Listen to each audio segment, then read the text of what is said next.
Un café, s'il vous plaît. Un café pour la table 6. Ligne droite, Combien je vous vote? C'est beaucoup trop cher. l'addition. Je viens de l'annoncer, donc Xavier Aimant, notre partenaire du vendredi, un vendredi sur deux, rédacteur en chef adjoint d'Éléments, écrivain et puis rédacteur en chef aussi de Livre Arbitre. Merci d'être avec nous, Xavier Aimant. Merci à vous pour l'invitation. Et on va commencer, comme d'habitude, par votre édito. Alors oui, comme l'actualité de cette semaine est assez pesante, c'est le moins qu'on puisse dire, j'ai décidé de vous parler brièvement d'un sujet en apparence plus léger. C'est la coiffure de Michel Barnier. Un sujet capillaire qui pourrait donc passer pour anecdotique, mais qui ne l'est finalement pas tant que ça. La preuve, plusieurs commentateurs de grands médias ont évoqué le fait que notre nouveau Premier ministre était bien coiffé. Ce qui est apparemment une grande qualité, avec également poli et courtois, deux autres particularités apparemment absolument remarquables. Il faut quand même que notre personnel politique et le spectacle qu'il donne soient tombés bien bas pour que l'on arrive à s'extasier sur le fait qu'un homme politique ne soit ni fagoté comme un clochard, ni braillard comme un ivrogne, ni vulgaire comme un charretier. C'est peut-être, il est vrai, ce qu'on pourrait appeler l'effet La France insoumise. En effet, depuis l'arrivée des Rachel Garrido, des Louis Boyard, des Daniel Obomo ou des Sébastien Delogu au Palais Bourbon, l'étiquette a pris indéniablement un petit coup dans l'aile. Mais la politique, comme d'ailleurs la Révolution, ne sont pas des soirées de gala, et après tout, on tolérerait sans doute facilement un peu de laisser-aller vestimentaire et d'approximation syntaxique au profit de convictions profondes et utiles au service du bien commun et de l'intérêt général. Ce n'est hélas pas vraiment le cas. Mais revenons à notre sujet, soit la coiffure de notre Premier ministre. Il est indiscutable qu'elle est qualitative, ou quali, comme on dit. Mèche blanche parfaitement lisse et plaquée, séparée en deux entités d'une remarquable équilibre, traversée par une raie d'une droiture quasi germanique. C'est carré, c'est ordonné, une vraie coupe de droite. De quoi rassurer Versailles et le Chesnay, tout autant que les marchés boursiers. On sent qu'on est dans le sérieux, dans l'appliqué. Et du sérieux et de l'application, il lui en a d'ailleurs fallu, et pas qu'un peu, pour composer cet improbable gouvernement, véritable chef-d'œuvre d'équilibrisme et de microchimie, aboutissant à un savant dosage représentatif de tous les partis battus aux dernières élections. Chapeau l'artiste. Le casting est d'ailleurs presque parfait. Avec en tête de gondole, le méchant droitard, Bruno Retailleau, la terreur de Vendée, concession faite à l'électorat RN, face au gentil gauchiste, Didier Migaud, avec un M, concession faite à l'électorat Nouveau Front Populaire. Le duel à fleuret-moucheté a d'ailleurs déjà débuté. Le grand spectacle peut donc commencer. Car il s'agit de tenir, de durer. 3 mois, 6 mois, 1 an, au moins le temps de profiter un peu des dorures, des prébendes et des palais de la République. Pour cela, le chemin est périlleux et étroit. Il faudra donner des gages à tout le monde, ménager la chèvre et le chou, louvoyer, pour ne pas être censuré par les uns, mais sans pour autant devenir l'otage des autres. Et la France dans tout ça? Bien ça, on verra bien. Mais en attendant, notre Premier ministre est très bien coiffé. Merci Xavier Aimant pour cet édito. Et tout de suite, on passe à l'addition avec le reste de l'équipe. L'addition. Alors, on va commencer par parler de Philippines, évidemment. Xavier Aimant, vous parliez de Michel Barnier. Michel Barnier qu'on attend énormément sur les questions de sécurité, justement, et qui, contre toute attente, propose un ministre de la Justice socialiste. Le fameux, donc, Didier Migaud, qui affirme quelques jours avant le meurtre de Philippines que, justement, le laxisme judiciaire n'existe pas. Alors, est-ce que vous voudriez déjà commencer par nous livrer, justement, peut-être une sorte de billet d'humeur concernant cette situation pour le moins pénible? C'est en effet pénible est bien le mot, tragique et serait presque plus juste même. Moi, face à cette situation, j'ai l'impression de me retrouver dans un vieux film des années 80 qui s'appelait Un jour sans fin, dans lequel en effet la même journée se répéter indéfiniment. Et j'ai l'impression qu'on est un peu dans cette situation, sauf que le film en question était une comédie et nous vivons un drame sans fin qui se répète, et on a un sentiment un peu d'accablement face à cette répétition, parce que on a l'impression qu'on utilise à chaque fois les mêmes mots, les mêmes phrases pour dénoncer, pour pleurer nos morts, pour exprimer notre colère, et que rien ne change. Donc ça, c'est ce sentiment d'impuissance et de colère est très difficile à supporter, surtout que les perspectives ne sont pas très réjouissantes. En effet, avec ce gouvernement, on voit mal comment les choses pourraient s'améliorer. Ce gouvernement, c'est quand même un peu une vaste comédie. C'est un déni de démocratie. Alors c'est pas un déni de démocratie dans les faits, puisque ça respecte les institutions, ça respecte la Constitution, mais c'est évidemment un déni de démocratie dans l'esprit. Ce gouvernement est le fruit de magouilles politicardes vraiment sans nom, et il est absolument pas représentatif des choix des Français lors des dernières élections. Donc qu'espérer de ce gouvernement? Malheureusement pas grand-chose, d'autant qu'il est le reflet de la politique macroniste, du fameux en même temps. C'est-à-dire en même temps, je mets Bruno Retailleau à l'intérieur, qui semble vouloir mener des politiques relativement fermes en matière de sécurité et d'immigration, mais à côté de ça, je lui mets dans les pattes un ministre de la justice de gauche qui va évidemment saboter tout ce qu'il va pouvoir des initiatives éventuelles, parce qu'on ne connaît pas encore le programme de M. Retailleau, mais on sent qu'il est là pour contrebalancer en effet cette possible politique un peu moins laxiste que d'ordinaire. Vous dites que c'est un déni de démocratie. Effectivement, le peuple français a appelé au Rassemblement national pendant les dernières législatives. Maintenant, le Rassemblement national lui-même a décidé de ne pas participer à ce gouvernement, et on sait que malgré tout, il aura quand même un certain rôle à jouer, notamment avec son pouvoir de censure. Oui, il aura un rôle à jouer, il a un rôle important à jouer, et un rôle compliqué, parce que ce rôle va être justement de choisir entre un soutien, sans doute critique, mais un soutien au gouvernement, donc, qu'on le veuille ou non, à Emmanuel Macron, soit une politique de rupture en censurant le gouvernement. Là, il va falloir attendre de voir en effet quelles vont être les premières décisions prises par le gouvernement et ses premières propositions, et on va déjà notamment voir le budget, pour savoir comment va se positionner le RN, mais c'est une ligne de crête assez, je pense, compliquée d'un point de vue stratégique pour le Rassemblement national, qui d'un côté veut paraître comme un parti responsable et raisonnable qui cherche une issue possible au blocage institutionnel, mais de l'autre risque de passer pour finalement un parti du système qui soutient ce système dont les Français ne veulent clairement plus. Vous parlez de ce problème politique. Il y a aussi la question du judiciaire. Xavier Aimant, on recevait à l'instant Philippe Vardon qui pointait du doigt le syndicat de la magistrature, l'idéologie dont ce syndicat est pétri. Il rappelait justement que c'est ce fameux syndicat de la magistrature qui avait épinglé sur le mur des cons le papa de Anne-Lorraine Schmitt, qui est morte assassinée, poignardée dans une rame de métro. Aujourd'hui, est-ce que vous pensez que le pouvoir politique peut prendre le relais justement et agir à l'heure où la plupart des décisions sont quand même entre les mains des juges? Alors moi, ça me paraît en effet, à l'heure actuelle, assez difficile d'agir sans toucher aux institutions et sans changer un peu des choses dans les institutions qui sont en effet actuellement bloquées à tous les niveaux par les juges. On l'a dit et on l'a répété, on est en effet de plus en plus dans un gouvernement des juges.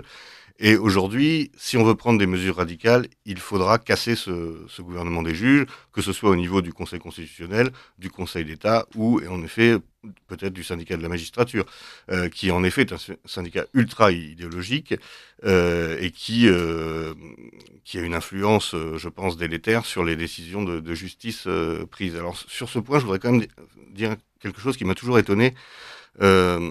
C'est qu'en fait, s'il y a aussi beaucoup de magistrats, même majoritairement de gauche, c'est parce qu'en fait, les gens de droite ne choisissent pas ce genre de carrière. Or, les études de droit sont connues pour être quand même en général des lieux où il y a beaucoup de gens issus des milieux de droite, des militants ou pas, mais en tout cas, il y a une très forte représentation de la droite. Pourquoi les gens de droite ne s'engagent pas aussi dans cette voie parce qu'ils préfèrent malheureusement très souvent des carrières, on va dire, plus lucratives, comme celle d'avocat d'affaires, etc., etc. Et qu'une carrière qui sont des carrières quand même prestigieuses, mais beaucoup moins bien rémunérées et beaucoup plus difficiles. Et je pense que là aussi, c'est un des domaines que la droite a totalement abandonné depuis des années.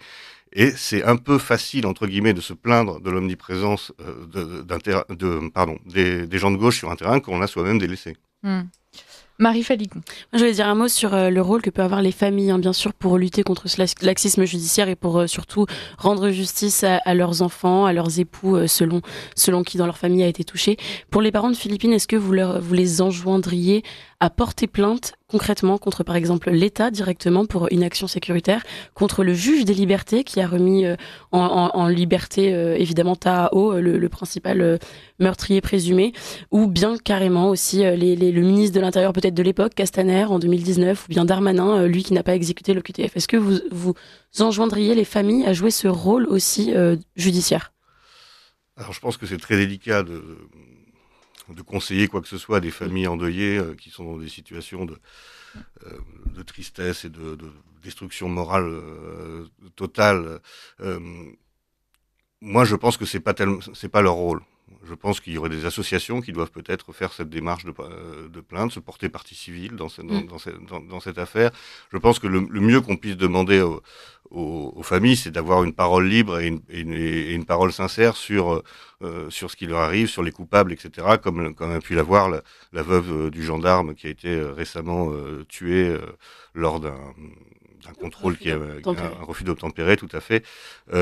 Après, s'engager, je pense que dans l'état dans lequel ils doivent être, ça peut être peut-être pire qu'autre chose. Je pense que là, pour le coup, c'est le politique qui doit reprendre la main, le politique et l'associatif, et qui doit faire ce travail de dénonciation. Une autre réaction de l'équipe, Adèle Rosner, peut-être, on passe à la devinette. On passe à la devinette. Allons-y. Qui a dit l'insécurité, c'est la première des inégalités, Xavier Aimant? C'est un premier ministre, un ancien premier ministre. Jean Castex? Non, pas tout à fait. Qui était premier ministre de 2002 à 2005. Oula, comme le temps passe. Qui était 2002? C'était Raffarin. Bravo Arnaud, félicitations. Bravo. Arnaud qu'on oublie trop souvent pendant ces éditions, mais il est là. Je sais me faire discret. C'était Raffarin, effectivement, une situation assez amusante puisque justement on entend beaucoup dans la bouche des gens de gauche qu'il faut lutter contre les inégalités. Finalement, peut-être que les premières victimes de cette inégalité, à en croire Jean-Pierre Raffarin, ce seraient les victimes de ces francocides. Ah ben c'est certain, de toute façon, le premier droit de l'individu, c'est quand même le droit à la sécurité. Et même si tout le monde peut être frappé, évidemment, on le voit d'ailleurs dans ce cas-là, que toutes les catégories sociales, etc., peuvent être frappées par ce genre de criminalité. On sait aussi que c'est dans certains quartiers, on va dire plus populaires, comme on dit, mais on va dire banlieue, cité, etc., que cette criminalité, cette délinquance est la plus haute. Donc en fait, ce sont en effet souvent les catégories sociales les plus modestes qui sont au premier rang face à cette délinquance, à cette violence. Donc en effet, la gauche devrait se saisir de ce sujet d'un point de vue de l'égalité pour défendre en effet ces classes populaires qui sont censées être son principal souci. Ça me permet de faire une transition avec le prochain sujet, le racisme anti-blanc, justement, racisme anti-blanc qui peine à être reconnu, mais qui bien évidemment est particulièrement présent dans ces quartiers oubliés, ces quartiers qui désormais connaissent une majorité de population d'origine immigrée ou maghrébine et où les Français de souche restants vivent bien souvent dans la crainte. Ah oui, c'est un sujet, à mon avis, fondamental et qui est totalement mis sous le boiseau, totalement ignoré, ou alors quand on l'aborde, c'est vraiment avec des pincettes, quand on ne le nie pas tout simplement. Et justement, c'est le thème d'un reportage qui a été fait par François Bousquet dans le nouveau numéro de la Je vais le revue montrer, Éléments. pour nos Volontiers, auditeurs merci qui nous beaucoup. suivent en direct. Le dernier numéro d'Éléments. Qui vient de sortir, donc qui est disponible en kiosque, et donc qui traite de ce tabou français, car c'est vraiment le cas, qui est le racisme anti-blanc à l'école, avec de nombreux témoignages, des témoignages d'élèves, d'anciens élèves, et également de professeurs. C'est un reportage assez glaçant, assez terrifiant même, qui nous plonge en effet dans la réalité de ces gamins totalement délaissés, et qui eux subissent une véritable double peine, puisqu'ils sont en effet souvent agressés, rackettés, humiliés, parce qu'il y a vraiment souvent un désir d'humiliation dans ce qui leur arrive, et dont la situation n'est jamais prise en compte, n'est jamais considérée, n'est jamais relatée dans les médias. Si vous voulez, on n'a jamais vu un film social parlant de ces gamins-là, jamais une série, jamais un documentaire, alors qu'ils vivent un véritable enfer.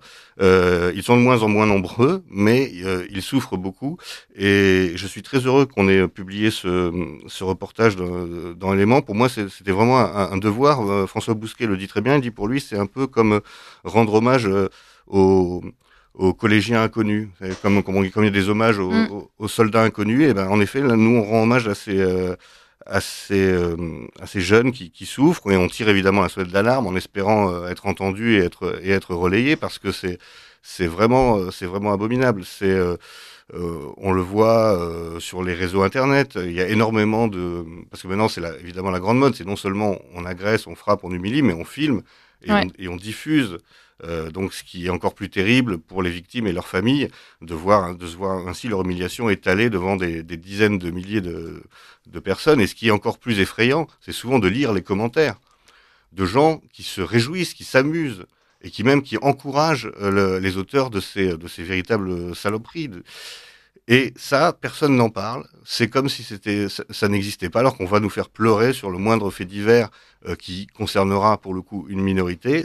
C'est pour le coup totalement injuste, et c'est important d'en parler, même si c'est toujours délicat, parce que dès qu'on parle blanc, dès qu'on parle un peu de race, on est sur un terrain extrêmement mouvant, mais il faut le dire, dans ces zones prioritaires, dans ces zones difficiles, etc., les quelques autochtones qui restent encore sont véritablement brimés, et en général, elles n'ont que les choix qui s'offrent à eux sont soit partir, mais ça, tout le monde ne peut pas le faire, il faut avoir les moyens économiques de partir, soit subir, soit s'intégrer et devenir eux-mêmes des racailles et persécuter d'autres enfants pour être bien considérés par les voyous.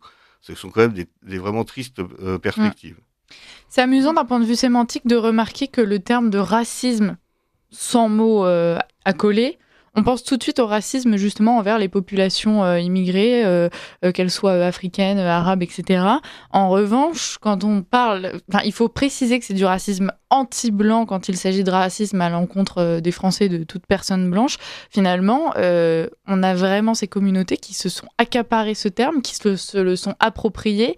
Et aujourd'hui, spontanément, effectivement, quand on est raciste, c'est forcément envers ces populations-là. Ah oui, ça c'est très clair, c'est vraiment un coup de force sémantique pour le coup.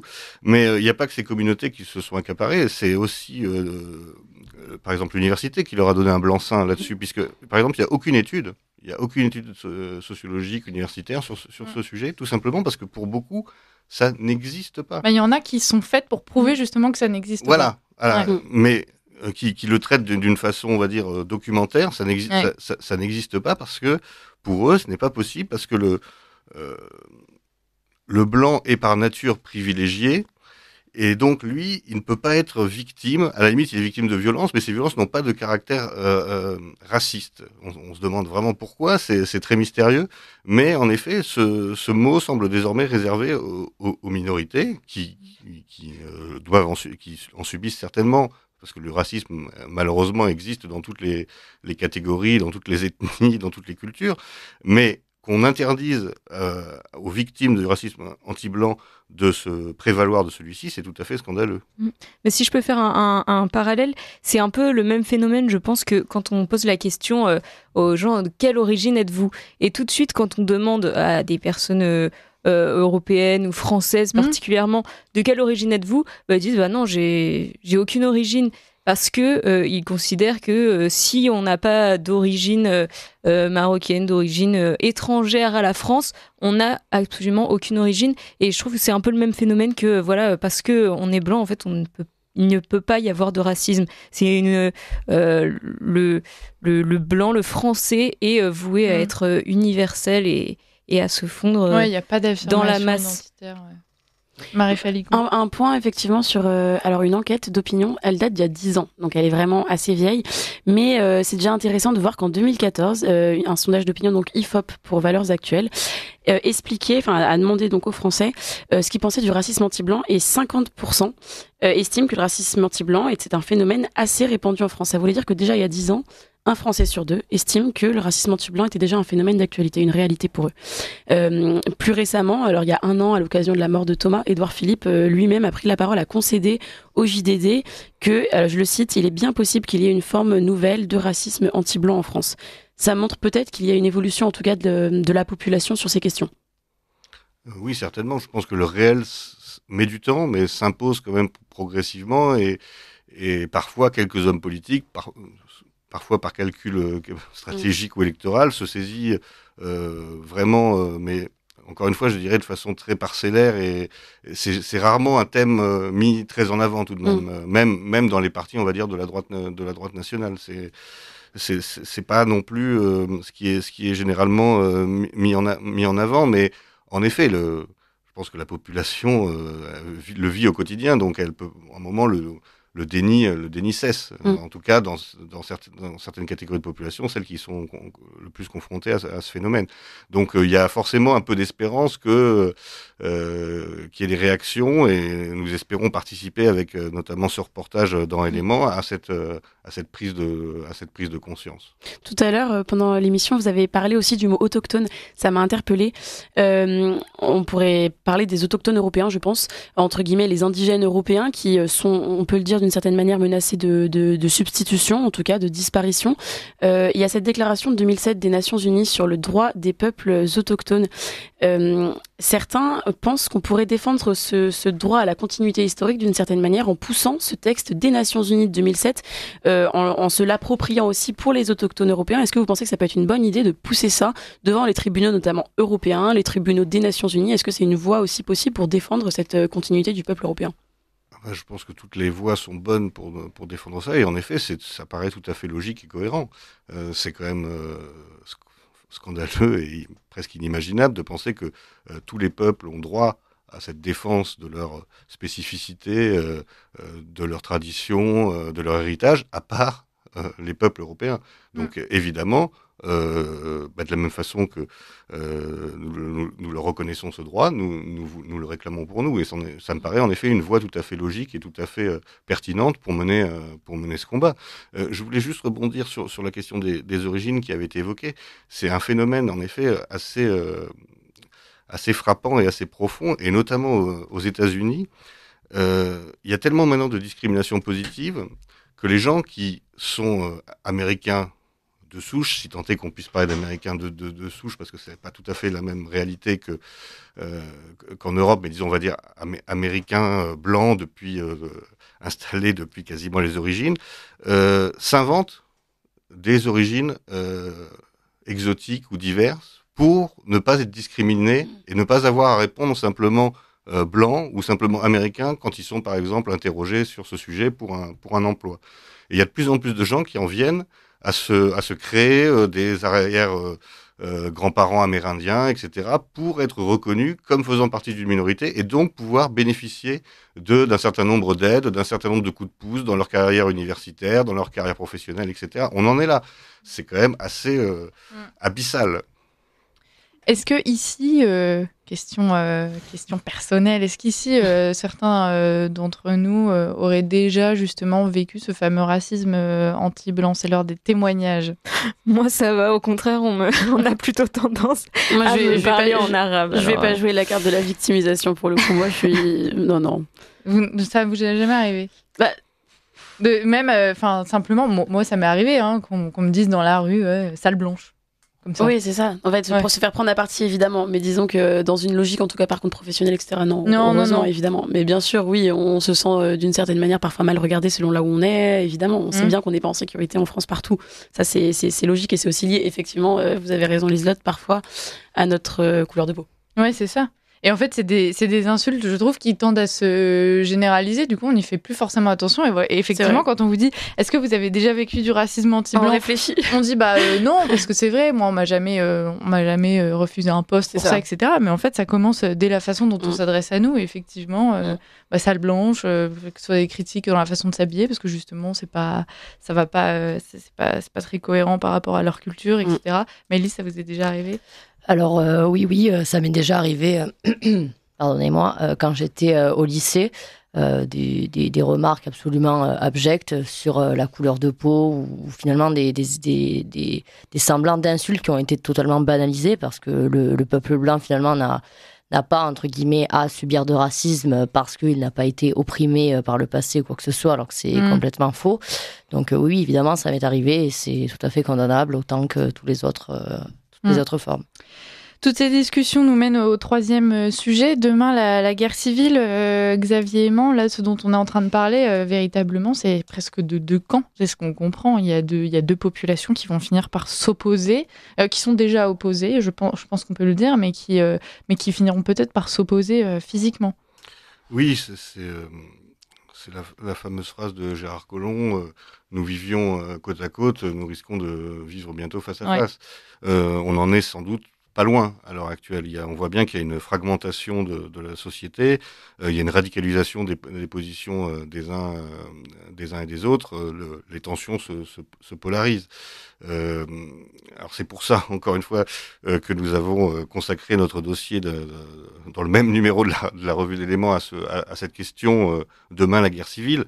C'est parce qu'on a constaté, en France et ailleurs, une radicalisation, en effet, des oppositions. On a pu le voir notamment aux États-Unis, avec quand même des tentatives d'assassinat sur le candidat de Donald Trump. On peut le voir en Allemagne, où il y a eu quand même plusieurs candidats ou membres de l'AfD qui ont été victimes d'agressions ou de tentatives de meurtre. On a vu également, même si c'est pas exactement sur le même plan, les émeutes qui ont secoué la Grande-Bretagne cet été, qui ont bien montré aussi là qu'il y avait deux Angleterres qui étaient face à face, et là de façon très physique et très violente. En France, on a ce problème dont nous parlons régulièrement, évidemment, de violence, de sécession dans les quartiers, etc., etc. Donc tout ça, c'est un peu la cocotte minute qui est en train de chauffer.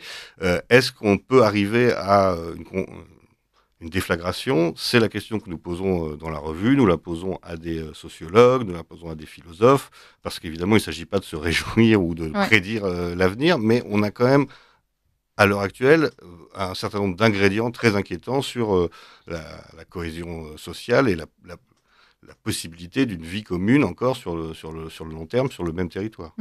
Est-ce que vous pensez que si guerre civile il y avait, ça opposerait deux camps? Parce que traditionnellement, c'est quand même cette image-là qu'on a. Est-ce qu'en France, on ne pourrait pas imaginer un schéma avec trois groupes, finalement, ces fameux Français autochtones, les populations immigrées, et puis aussi la classe politique?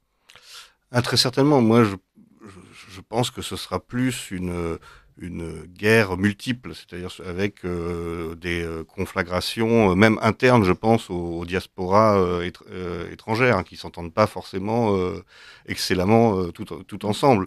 Donc ce serait en effet peut-être une rupture multiple, et avec un État qui soit choisira un des camps, soit essaiera de maintenir l'ordre tant qu'il pourra, et puis finalement ne fera que se défendre et défendre on va dire, les derniers carrés qui